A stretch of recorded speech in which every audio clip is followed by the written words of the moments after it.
A quarta temporada de Bridgerton acabou de chegar. E se você assiste e fala, mas eu passo cenas impróprias, essa conversa é pra você. Então sejam bem-vindos a mais um episódio do podcast Somos Transformadas. Eu sou a Ana Luísa E eu sou a Rebeca.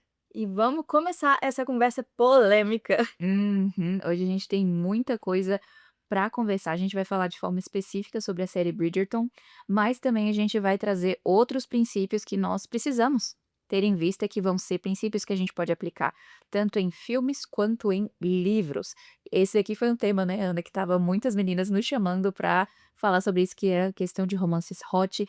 Nesse episódio a gente vai entrar nisso também, mas o nosso propósito aqui é te equipar com conteúdo que vai te ajudar a entender o que está acontecendo e tomar decisões sábias a partir daí, sempre buscando a santidade. Quando a gente faz algum episódio mais voltado para conteúdos específicos, né? A gente gosta de dar uma explicadinha pra você saber do Uhum. que se trata. Então, Bridgerton, ele começou com uma série de livros da Julia Quinn. São muitos livros, pelo que eu sei. E aí, estamos na quarta temporada. Basicamente, é uma família que são os Bridgerton e cada temporada, cada livro é focado no romance de um desses irmãos aí da família. Uhum. Mas assim, é puro hot, literatura bem complicada mesmo, gente. É.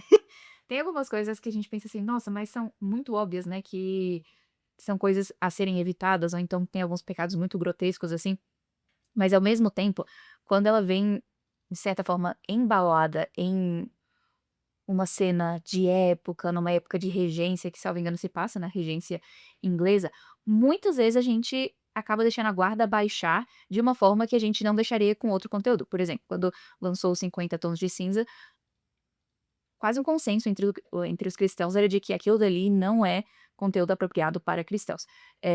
Mas quando surge uma questão mais de época, que traz, de certa forma, uma memória nostálgica com a Jane Austen. Muitas jovens, muitas mães, às vezes, acabam deixando as filhas assistirem sem saber o que realmente está acontecendo ali, mas realmente é uma coisa explícita, é uma coisa e, ao mesmo tempo, né, um tópico que a gente vai entrar. Além das cenas que são explícitas, as coisas, os pecados muito grotescos, também tem uma questão de cosmovisão que leva a esse tipo de coisa. Então, são coisas que a gente precisa refletir e ver: será que isso daqui vale a pena à luz do que eu aprendo com os princípios da palavra de Deus? E diferente dos 50 Tons de Cinza, a sinopse, se eu não me engano, é muito mais tranquila, assim, você não quem Não não mata a charada, sabe né? sobre o que é hoje é difícil não saber, porque Uhum, ficou conhecido por isso também. uhum. Mas, né, na primeira temporada a pessoa ia assistir, nossa, mais um romance de época igual você falou, e aí, nossa, só traumas, porque é coisa, assim, quase explícita é Bridgerton é uma das séries mais assistidas na Netflix. E Uhum. por que que a gente tá falando sobre ela? Porque, literalmente, hoje sai a quarta temporada. Uhum. Então, assim, infelizmente a gente já tá antevendo que vai ser, pelas próximas semanas, o Uhum. que vai estar no top um aí da Netflix, então a gente quer realmente que você saiba identificar por que que não é uma boa você entrar nessa, ainda que pela curiosidade. A gente tem um episódio que fala sobre o pecado da curiosidade, se você quiser Uhum. assistir. Porque é uma cilada mesmo, e a gente tem que entender essa questão mesmo que você disse eh, dos vestidos, da época, porque diferente dos homens, a tentação para a mulher, ela tem uma aparência muito diferente. O homem, ele é muito visual, não tem conversa para ele, quanto mais explícito melhor, quanto mais, claro, sem drama, tudo direto. Pra gente não, a gente tem que ter toda aquela construção, o Uhum. romance que vai, não vai, o olhar lá de longe, tem toda uma ambientação que é feita pra construir isso em você, pra que você fique: "Nossa, cadê a hora que, né, vai dar em alguma coisa, tô doida pra ver". E supostamente porque você quer que os personagens fiquem juntos, mas não é isso, porque é o seu coração que tá desejoso daquilo. Uhum. E é interessante a gente ver, né, como que realmente o inimigo vai usar esses pontos de tentação. Então, se o homem ele tem esse pecado mais visual, a mulher ela vai ter essa tentação mais, digamos assim, da imaginação, da fantasia, disso que você falou, né, dessa antecipação que vai criando toda essa tensão para então chegar na cena que, entre aspas, vai ser a culminação daquilo dali que já estava construindo. Então por isso que isso vai trazer 2 coisas pra gente, tanto que a mulher ela pode estar caindo nesse pecado em coisas que não são completamente explícitas, e também mulheres podem estar, muitas vezes, lendo livros que vai falar assim: "Nossa, mas não estava completamente explícito", mas te levou a ficar imaginando cenas que são explícitas ou imaginando cenários, coisas assim, que vão levar para uma série de coisas, de pecados realmente que você vai estar cultivando ali na sua mente. Então, só um versículo que eu acho que é interessante da gente lembrar, algo que o Senhor Jesus ele falou no Sermão do Monte, Mateus 5, versículo 28, que fala: "Eu, porém, vos digo, qualquer que olhar para uma mulher com intenção impura no coração, já adulterou com ela." E é obviamente que o Senhor Jesus está falando aqui não se restringe apenas ao olhar do homem para com a mulher, mas também o olhar da mulher para com o homem. E o que o Senhor Jesus estava falando aqui, eu acho engraçado que muitas vezes tem gente que fala assim: "Não, eu só gosto do Deus do Novo Testamento, não do Antigo Testamento, porque o do Novo Testamento é só graça." Espera aí, aqui o Senhor Jesus o que ele estava fazendo era literalmente falar com os fariseus, com as pessoas, digamos assim, com o povão de Israel, e falar: "Vocês acham que não adulterar é só não cometer o ato de adultério? Não, o olhar com a cobiça, o olhar da luxúria já é em si pecado, já é em si adultério."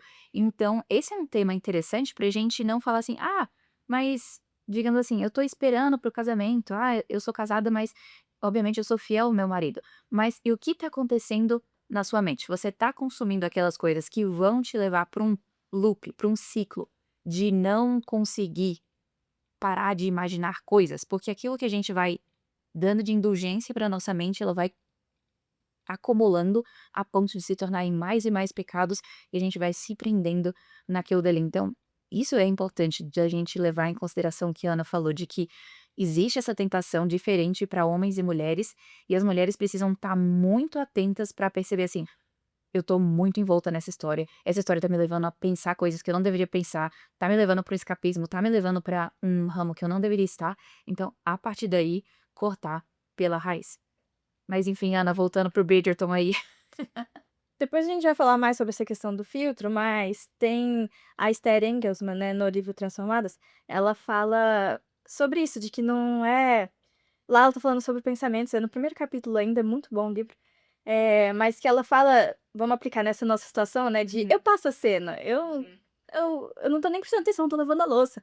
Ela fala bem assim: "Essas reações acontecem porque Deus nos criou com mente poderosa", ou seja, qualquer coisa que você tá colocando pra dentro, você vai de alguma forma, alimentar algo, refletir, produzir algo, porque a sua mente é muito poderosa, porque ela foi feita assim. E ela fala: "Não podemos deixar de responder às palavras e imagens que consumimos." Então esses pensamentos, as palavras que a gente diz, tudo isso vai virando ação, vai virando sentimento, daqui a pouco é um ciclo terrível que você não consegue sair e você passa a cena. Hum, Não adianta nada. exato. E também tem uma parte, né, no livro que a Esther fala uma coisa que é muito chave pra isso, que ela coloca como se fosse uma tabelinha do tipo, o que que acontece quando a gente, eh, tem uma tentação e a gente escolhe o pecado. Quando a gente escolhe o pecado, o que que a gente vai querer depois? Mais pecado. Mas se a gente escolhe a santidade, o que que a gente vai querer depois? Mais santidade. E, salvo engano, ela até coloca o exemplo de quando a gente assiste algum filme, alguma cena que, de certa forma, incomoda a nossa consciência. E ela fala: se naquela hora que passou uma cena que incomodou a sua consciência, se você fala assim: "Ah, não, não tem problema não, vou assistir." Você alimentou aquela sua tentação a ponto de que você vai ficar mais suscetível ao pecado nas próximas vezes. Enquanto se você fala assim: "Não, quer saber? Vou cortar isso daqui, não vou assistir isso." Depois você vai ficar feliz de você ter escolhido a santidade, e aí você vai continuar cortando coisas ruins que vierem ao seu caminho. Então, existe esse padrão muito nítido da gente ver a nossa mente é poderosa, aquilo que entra pelos nossos olhos vai impactar, e também a forma como a gente reage quando essas coisas aparecem, vai ser definitivo se nós vamos continuar entrando nesse ciclo ou se a gente vai falar assim: "Não, eu quero viver uma vida de santidade sem essas coisas." E é engraçado isso que você falou, porque realmente, você assiste algo assim e você não termina, tipo, realmente tô com uma vontade de ler a Bíblia. Não é tipo, nossa, uns salmos agora, que vai cair muito bem pro meu coração. Muito pelo contrário, você quer ver mais, quer maratonar, não o episódio não saiu ainda, saiu só o primeiro, o segundo, e você fica nessa ansiedade toda por isso, porque a sua mente é muito poderosa, você quer alimentar isso. Uhum. E eu lembro muito de quando era criança, quando meus pais às vezes falavam: "Fecha o olho", aí a gente fazia assim. Se você não tá Aí vendo no abre a YouTube, arestinha. é a mãozinha com a arestinha aqui pra poder enxergar um pouco. Se tá falando algo, às vezes, sei lá, um filme de Segunda Guerra Mundial, Uhum. mas a gente tem isso em nós de querer ver, a gente sabe que Uhum. não pode, então às vezes, eu passo a cena, mas você passa, eh, arrastando, E então aí você vê você vê a ceninha miniatura. vê frames da entendeu? Ainda que você passe realmente, Ana, Beca, eu não vejo nada, eu passo. Mas a série é construída pra isso, então você pode não ver a cena específica, mas a A construção específica toda, né. mas já construiu em você essa tensão, você já tá nesse aguardo que inclusive nem vai ser saciado, vai só aumentar cada vez mais, porque você não vai ver, mas a sua mente não se surpreenda se isso também começar a aparecer em sonhos, porque Uhum. é natural que isso aconteça, isso Às está vezes do sendo nada durante o dia vem um do pensamento nada, assim. é assim que acontece. Uhum. E isso daí é interessante da gente pensar mesmo, porque é aquela questão, a gente vai estar alimentando um pecado que depois a gente vai ter que ficar lutando por mais tempo, tipo, não é um pecado pontual de aconteceu aquilo dali e não vai voltar de novo essa tentação, pelo contrário, isso daí só vai aumentar. E até, por exemplo, se a gente, sei lá, a gente pegou um livro para ler, a gente gostou muito desse livro e falou assim: "Nossa, gostei tanto do estilo de escrita desse autor e desse tema, vou procurar outros desse tema". Se a gente começa a encher a nossa mente com um tipo de conteúdo que é explícito ou que tem toda um aspecto sensual muito exacerbado durante ele, o que que vai acontecer se você gostar daquilo e não cortar pela raiz? Você vai querer assistir mais. Então, se a gente não corta essas coisas, elas vão aumentando, aumentando e aumentando e colocando toda uma cosmovisão, toda uma fantasia, tudo isso que não é feito, não foi a intenção original de Deus para nós. Deus nos criou para pureza. Quando a gente abraça essas coisas, nós estamos indo contra o desígnio de Deus para nós, nós estamos indo contra a natureza humana da forma como Deus a projetou. É muito bom a gente lembrar isso, assim, que não é só série. Livros são Uhum, muito perigosos, porque não tá trabalhando a sua visão, mas a sua mente tá uhum. a mil ali, e a mulher casada vai ficar pensando: "Por que o meu marido não é assim? Por que o meu marido não me traz 5 flores no dia?" E, enfim, completamente Lembrando que um atordoada. personagem escrito por uma mulher e depois Sim. e depois você fica assim: "Ah, por que meu marido não é assim?". Então, não existe essa pessoa. E mesmo para solteiras, tipo, gera uma expectativa que muitas vezes não é real. Uhum. Assim, mulher gosta de criar homem bem específico, um padrão de homem bem E às vezes até meio específico, afeminado. às vezes até meio né, pois é. E não é nem às vezes é o próprio reflexo, né, do anseio da pessoa de viver aquilo e ela vai colocando isso dessa forma. Eu acho muito engraçado, só compartilhar com vocês uma experiência, porque eu escrevo romance, né, Uhum. e aí eu falava pra minha irmã, eu falava: "Como que eu vou encontrar alguém se eu escrevo os meus homens assim, assim, assado, desse jeito? Como que eu vou?" E aí teve um dia que ela deu uma lapada, assim, pra mim que ela falou: "Quem que é o autor dos autores?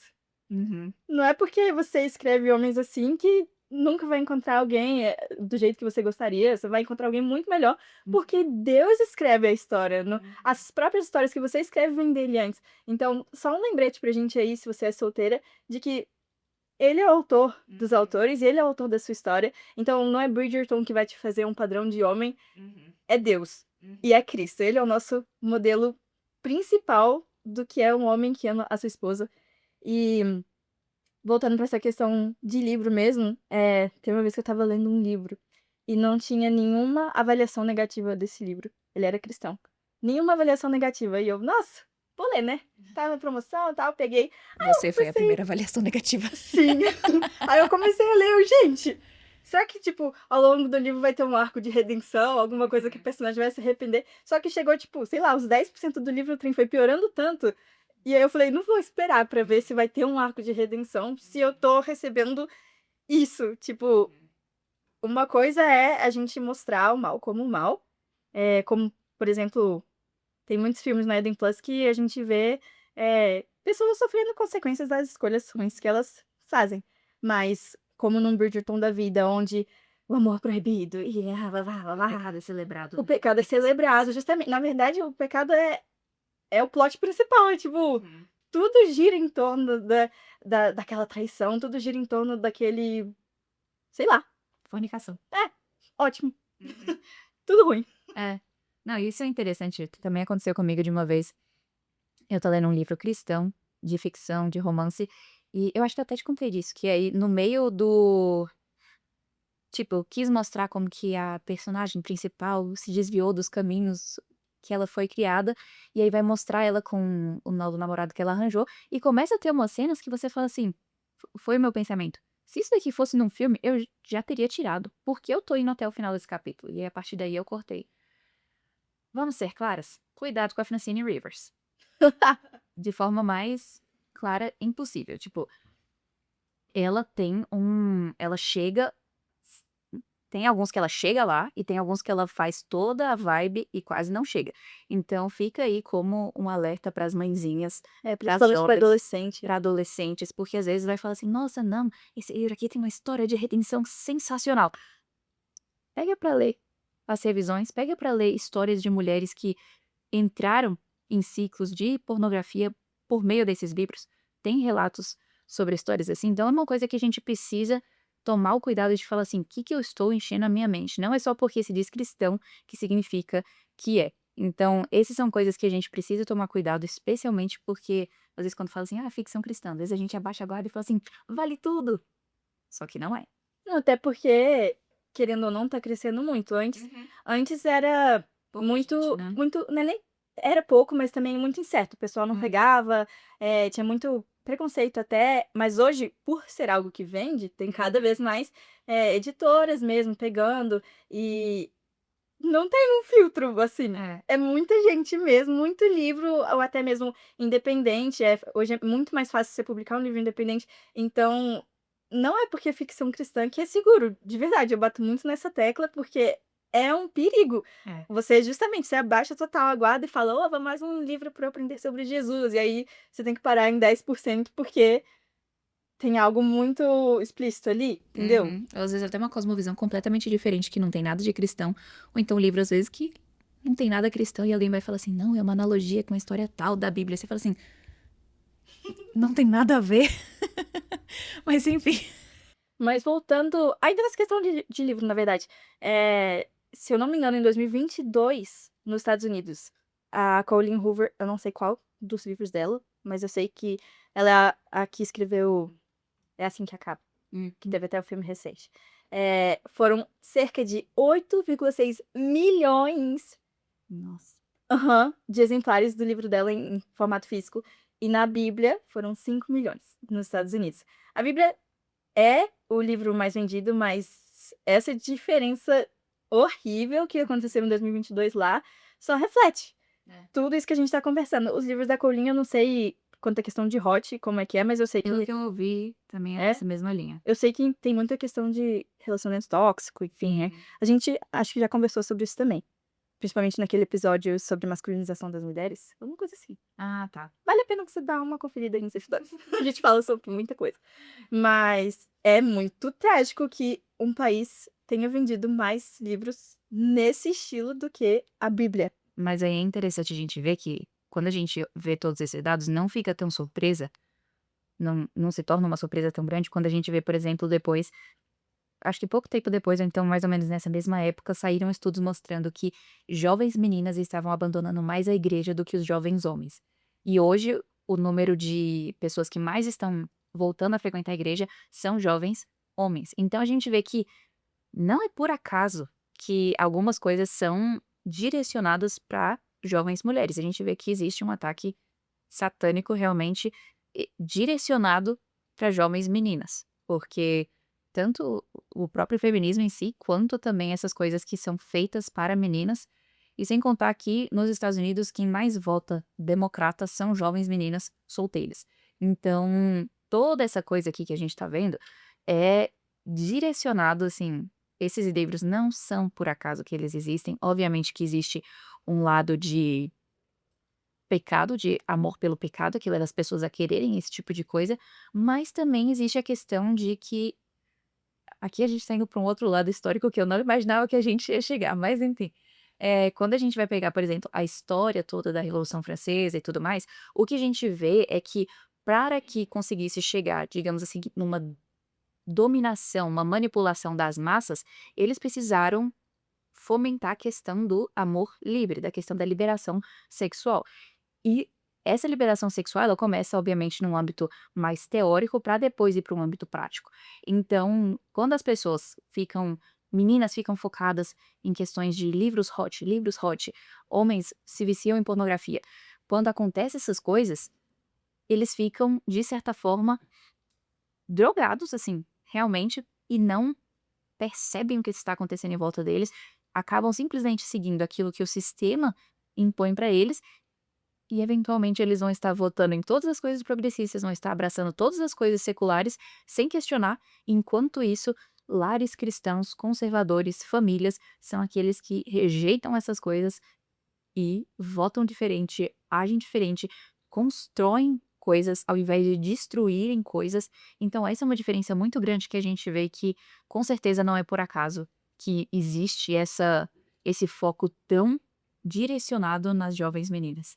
Até porque desses livros que tem hot séries, eh, dificilmente você vai ver um casal casado. Já estaria errado, mas é sempre a menina que ela quer total a liberdade dela, é o cara que é completamente louco por ela, que inclusive, gente, já fica aí o aviso, que eu vi que vai sair recentemente não, né, dia 12 de fevereiro, vai sair o live action, não sei nem como é que fala, do novo 200 Esse é o Ah, nome? tá. Enfim, é um clássico aí da literatura que eu nunca nem li, mas que Mas que já é complicado desde o livro, já é pelo que a complicado gente desde o já livro. pegou as revisões, assim. Mas que vai ser essa mesma temática do desejo, um obcecado pelo outro e toda a atenção e exatamente o que a gente tá conversando aqui. Então já fica esperta, não se deixa levar por esse daí também, e todos os outros que forem me parecendo, porque você é filha de Deus, então Uhum. protege sua mente, protege seu coração. Isso aí me lembrou, eu ia falar isso daí mais pra frente, mas já que nós chegamos aí, essa questão dos morros uivantes me lembrou que toda essa temática, né, que até, salvo engano, o slogan do filme tá como "Perca o controle", essa coisa de um amor sem controle, todas essas coisas que lembra bastante, Romeu e Julieta, algumas das obras de Shakespeare têm essa temática de uma completa falta de domínio próprio e, junto com isso, um amor não bíblico sendo colocado, uma coisa que é muito mais parecido com Cupido do que com o amor puro que a Bíblia incentiva e que a Bíblia prescreve. E é interessante a gente pensar que não é de hoje que cristãos param de ler essas coisas, param de consumir esse tipo de coisa. Então, por exemplo, George Whitefield, que foi um dos grandes pregadores do Grande Avivamento, que pregava para 30.000 pessoas sem microfone, ele quando ele se quando ele era jovem, ele era muito envolvido em questão de teatro, ele fazia várias peças, ele aprendeu muita coisa, e até depois o tempo que ele já era pregador, muitas das coisas de oratória ele tinha aprendido dos anos dele de teatro. Mas ele conta que depois que ele se converteu, ele completamente abandonou os livros de Shakespeare, abandonou as peças de teatro, abandonou tudo isso, porque ele reconheceu que aquelas coisas corrompiam a mente e preenchiam a memória com coisas contrárias ao evangelho. E é interessante que ele relata que teve uma vez depois da conversão dele, que ele pegou para ler uma peça de teatro para ler para um colega. Aí ele fala que Deus golpeou ele no coração e a partir daí ele nunca mais pegou nada dessas coisas para ler. Então, isso daqui é interessante porque a gente tá falando de uma época em que até a coisa mais escandalosa não era explícita da forma como a gente conhece hoje. E cristãos naquela época já decidiam renunciar a esse tipo de coisa. Então, se George Whitefield renunciou Romeu e Julieta, quanto mais nós não devemos renunciar àqueles filmes, àquelas séries que são muito mais explícitos, que têm uma cosmovisão completamente antagônica à palavra de Deus, a gente precisa aprender a filtrar essas coisas. E deixando essa nota, eu acho que a gente pode deixar agora o nosso intervalo, que você vai conhecer mais sobre algo muito legal. E se você está amando esse podcast, com certeza você vai amar o aplicativo Eden Plus. A Eden Plus é um streaming, uma plataforma cristã com filmes, desenhos, documentários, cursos, reality shows e mais shows como esse que você pode assistir, consumir aquilo que realmente vai edificar a sua vida. A Eden Plus existe para ser uma alternativa cristã de verdade, para abençoar o seu lar com conteúdos que vão colaborar com aquilo que você crê e não vão te atacar em momento algum. Então, se você quiser ter conteúdo na palma da sua mão que vai glorificar a Deus e que vai ser uma bênção na sua vida, tenha certeza de assinar a Eden Plus. Basta você entrar no site www.minhaedenplus.com e assinar hoje. Então, voltando, a gente estava falando sobre o George Whitefield. Então, eu acho que é uma boa nota para a gente tratar agora como filtrar, como a gente se protege. Mesmo numa leitura cristã, por exemplo, algumas perguntas que você pode se fazer com honestidade.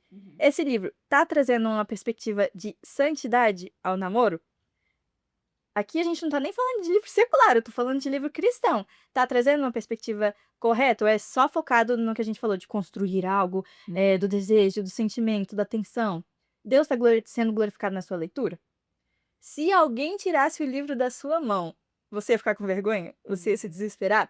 Esse daí é um grande alerta pra você. Além disso também, você lê mais romance do que a Bíblia? Porque isso é algo muito fácil de acontecer. É algo que qualquer uma de nós pode tá caindo nisso mesmo, porque A acaba. história envolve. Exato, envolve, você quer mais, mais, mais uma página. Às vezes realmente não é nada demais, mas aí. Adentra a madrugada lendo. Aham. E a Bíblia tá lá. A gente lê 2 minutos e fica com um sono terrível. Vamos perseverar nisso. Não tem problema você ler o seu romance seguro, É. mas não deixar que a palavra de Deus seja o segundo livro que você lê. Que seja sempre a Bíblia em primeiro lugar e lendo mais, porque E eu é alimento. Exato, e eu até diria pra colocar um certo filtro de, tipo, não ser o tipo de pessoa, eu só leio romance, eu só leio livro de ficção. Intercala, porque até tem um outro historiador que ele era muito amigo do Martin Lloyd Jones, que ele fala sobre a dinâmica de quando começou a decair a popularidade de livros de biografia. Ele fala que foi justamente no momento em que começou a popularizar livros de ficção. Então, a gente precisa fazer aquela coisa, tipo assim, tenta fazer um filtro a cada um livro de ficção que você lê 2 biografias ou outros livros que retratem histórias reais, digamos assim. As próprias histórias que Deus escreveu são as histórias reais. Então, não é errado você ler ficção. A ficção muitas vezes ela é usada como um veículo para nos ensinar coisas diferentes que vão nos trazer mensagens importantes. Por exemplo, O Peregrino é o grande exemplo disso, né? Um livro de ficção que ensina verdades tão profundas e a ficção é uma ferramenta muito poderosa. Então, ela pode ser usada para muito bem ou para muito mal. Então a gente precisa ter esse filtro no que a gente tá lendo, pra gente não ficar preso naquilo dali de vou ler um atrás do outro e fica nessa sequência que vai fazer mal pra gente. Com certeza. Outra coisa que pode ajudar também, que a gente até mencionou um pouco mais cedo, sobre ficar pensando nos personagens, tanto de livro quanto de série. Você tá tentando dormir e aí o personagem principal da série X fica na sua cabeça e você fica, como seria se eu fosse uma personagem de Bridgerton? Ah, eu ia usar um vestido azul e eu acho que eu ia me apaixonar. Vai criando umas fantasias que daqui a pouco, misericórdia, minha irmã, guarda isso sua mente. Mas, ou por exemplo, outra coisa, se essa cena tivesse acontecendo na sua frente, você estaria confortável? Esse também é muito claro. Se você tivesse o que você tá lendo, o que você tá assistindo, se estivesse na sua frente, você ia ficar ali assim. Nossa, muito bonito, né? O olhar dele pra ela assim. Ou você ia falar, gente, cadê a decência? Cadê? Vamos tá dando uma segurada aí, vocês estão em público. Você ia sair correndo, você ia denunciar. Aí é público, né? Quando vira um filme. Exatamente. A gente se engana. Além de lembrar que são pessoas de verdade. Elas estão escolhendo fazer essas séries, às vezes elas querem ser desejadas, mas você vai responder diante de Deus por estar desejando elas. E elas vão responder pela vida delas, as escolhas delas. Mas a gente tem que fugir desse lugar de estar cobiçando a pessoa, né? De estar. Realmente, a gente falou isso no do K-pop. É que são pessoas reais. São pessoas reais. Isso é uma coisa que o John Piper ele fala bastante, né? Especialmente falando sobre questão de nudez mesmo nas telas. Que violência a gente sabe que é um monte de efeitos, parará, mas nudez, cenas explícitas, elas são realmente feitas ali naquela hora. Não existe uma forma de não fazer um efeito que vai parecer que é e não é. Não. A pessoa realmente ela teve de submeter aquilo, e ela submeteu aquilo porque tem pessoas que consomem aquilo. Inclusive eu estava até vendo, a produtora de Bridgerton é a mesma produtora de Grey's Anatomy. E uma vez apareceu pra mim shorts desse, assim, da atriz, principal do Grey's Anatomy falando sobre uma cena que ela teve que fazer com um personagem que ela não queria fazer, ele não queria fazer, só que eles tiveram que fazer, foi super desconfortável, ela ficou chorando depois, Nossa. e o pessoal assiste e, tipo: "Nossa, muito bom, vou até assistir de novo", tipo, Uhum, são pessoas reais, a gente não pode se esquecer disso. uhum. Vamos destruir aí um argumento? Eu tenho liberdade em Cristo. Eu posso fazer o que eu quiser. Ai, ai. Vamos estar lembrando que liberdade não é licença para pecar, por favor. Todas as coisas me são lícitas, mas nem todas convêm. É tão importante a gente lembrar do nem todas convêm, Uhum, porque ninguém vai estar falando para você: "Você vai desligar isso, não vai assistir isso agora". Às uhum, vezes você vai estar sozinho na sua casa, às vezes vai estar com alguma amiga, você vai ficar constrangido: "E agora eu vou ter que desligar", ela vai me achar uma careta. É assim mesmo, deixa ela achar. Não convém, e o não convém é sério, não é só não é adequado, é não convém, não combina, não dá certo, não dá liga. uhum. É igual tanto nos Salmos quanto Jó, a gente vê isso sobre fazer uma aliança com os olhos para não pecar contra o Senhor. E Jó vai falar, né, para eu não olhar para uma outra donzela. Então são coisas que a gente precisa analisar, porque, por exemplo, Jó, ele buscou uma vida de santidade real. E uma das coisas que ele botou pra isso era: "Eu não vou ficar olhando pra outra mulher que não é minha esposa". Ele deixou isso muito claro na vida dele e foi um dos testemunhos para depois, no final do livro de Jó, o próprio Deus vir e falar para os amigos de Jó: "Jó é santo, ele vive em santidade". Então, esse é um dos testemunhos. Será que a gente pode falar a mesma coisa de nós? De ter Deus como a nossa testemunha de que nós temos pureza na nossa vida, nos nossos olhos? Então, essa é realmente uma coisa muito séria. E às vezes você tá: "Ah, mas eu entendi o que vocês falaram, mas o Espírito Santo não me convenceu ainda. Hum, Ele não trabalhou em mim, eu não sinto que incomoda". hum. Mas você clicou nesse episódio, É. então isso já é um grande indício de que o Espírito Santo tá te incomodando, porque Uhum, senão você não ia se importar o que que 2 meninas estão falando, se é pecado ou não você assistir Bridgerton. uhum, Mas esteja atenta a isso e seja humilde diante do Senhor, porque ele fala sim, ele mostra sim, a gente tampa o ouvido, a gente finge que não tá escutando e peça que ele incomode cada vez mais, sabe. uhum. Tenha essa humildade, não só fala: "Ele não tá me incomodando", mas você não abre a Bíblia, não fica em silêncio 3 minutos para tentar ouvir o Senhor, sabe. Se dedica a isso, a realmente buscar uma resposta do Senhor e esse episódio é uma resposta do Senhor para você, de que cuidar, você realmente acha que vale a pena você assistir sai mosquito. Você assistir uma série, sendo que você vai estar sendo bombardeada por um tanto de coisa erótica mesmo, e Uhum, fora todas as outras coisas que tem na série de LGBT, de feminismo e sei lá uhum, mais o que que tem. Vale a pena mesmo. uhum. E esse é um lado, né, tipo, tem coisas que Deus já deixou escrito que é pecado e que não é pra gente comunicar com as obras infrutíferas das trevas, antes condenais. Então, se a Bíblia diz que é errado, você não precisa esperar algum outro incômodo além da palavra de Deus sendo clara pra você. Porque imagina, um homem tá em adultério e ele fala assim: "Não, não vou parar com isso não, porque ainda não senti um incômodo, a minha consciência ainda não alertou".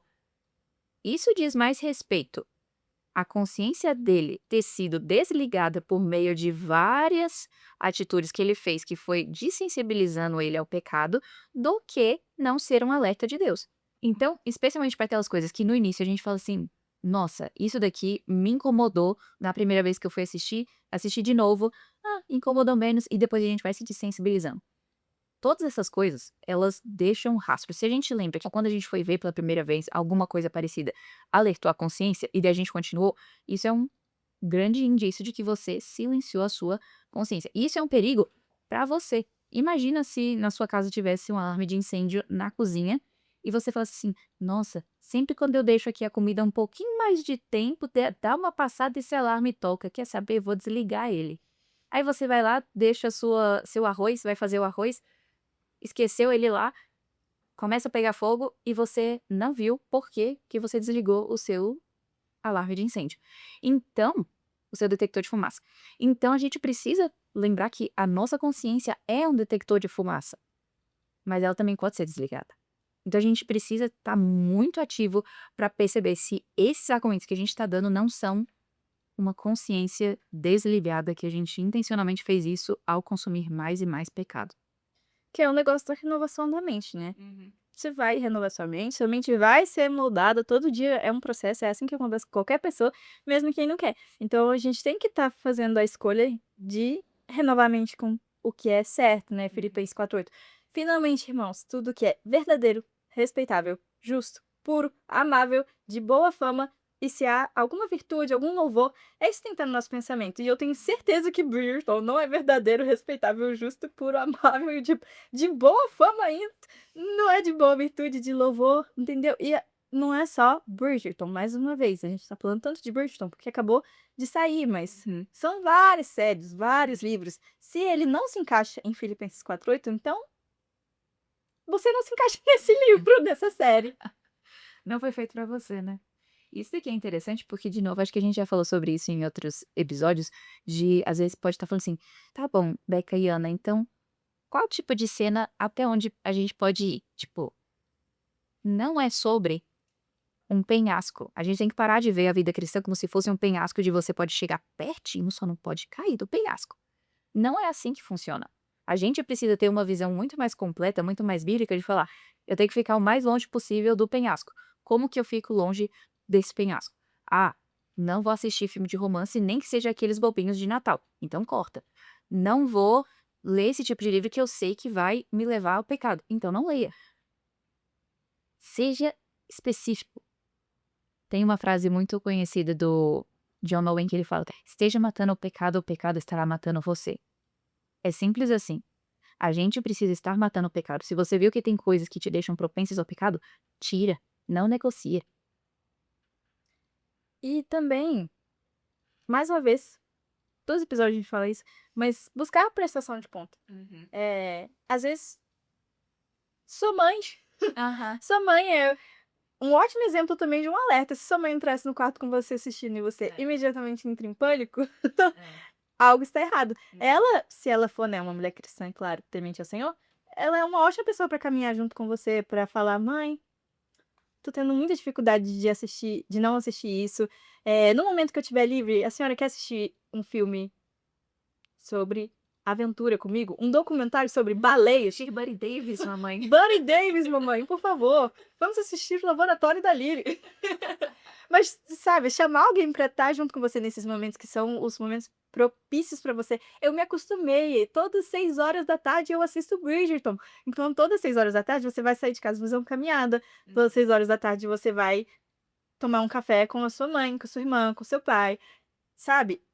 Coloca alguém pede alguém pra caminhar junto com você e substitui, porque a gente tem eh, esses padrões que a gente sabe que é algo errado, a gente não faz isso aberto. É Uhum. muito difícil a gente fazer isso aberto. Então pega essas situações que são essas propícias pra você fazer isso e substitui, Uhum. corta pela raiz, onde Paulo fala, né, do tira e pôr. Você tira o que é ruim. exatamente, substitui com o que é puro mesmo, e que não necessariamente, eh, vai ser algo que vai ops, que vai equivaler aí, tipo: "Ah, eu não quero ver filme de romance, então eu vou ver o documentário". Às vezes você realmente precisa sair de casa, aproveitar pra fazer um exercício.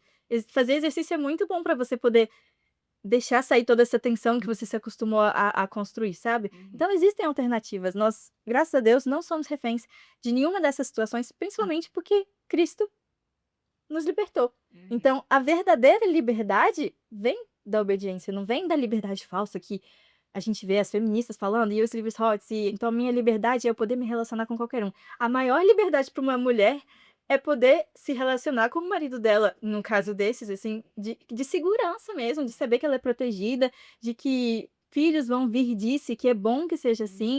Uhum. Então, lembrar que a verdadeira liberdade está na obediência, está em Cristo, e qualquer outra falsa liberdade que o mundo, propõe, são só mais cadeias e cadeias que a gente não precisa voltar. Uhum. São miragens, né, tipo assim, parece ser algo que tá refletindo, mas não tá, tá distorcendo completamente. Quando você acha que chegou, não está lá. São sereias. São sereias.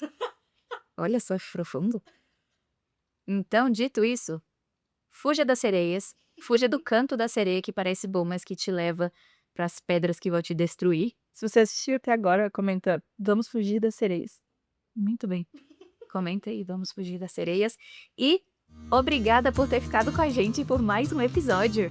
E nunca se esqueça que é pela palavra de Deus que Somos transformadas.